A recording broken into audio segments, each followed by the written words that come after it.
Olhem só, iniciando a nossa correção. A questão 1 pede que a gente leia o verbete.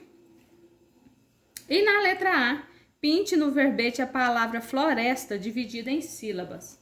Ela está dividida em sílabas aqui. Em seguida, circule a parte do verbete que dá o significado de floresta. Onde ele dá o significado de floresta?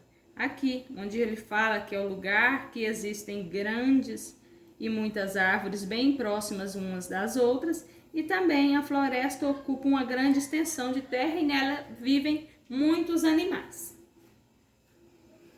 A letra C, sublinhe no verbete o exemplo de frase com a palavra floresta. Aqui, então, para encerrar, nós temos a aplicação desse verbete em uma frase. Vi muitas fotos da floresta amazônica na internet. Na questão 2, depois de relembrarmos a ordem do alfabeto, nós vamos circular a primeira letra das palavras. Nós temos aqui mata, M, água, A, C, cidade, L, lixo. Agora vamos colocar em ordem alfabética. Se a primeira letra do alfabeto é a primeira palavra que nós iremos colocar, água. Depois, letra B, não temos. Letra C, cidade.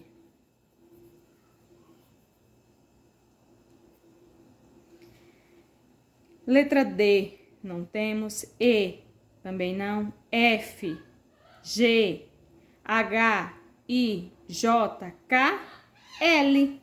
Então, temos lixo.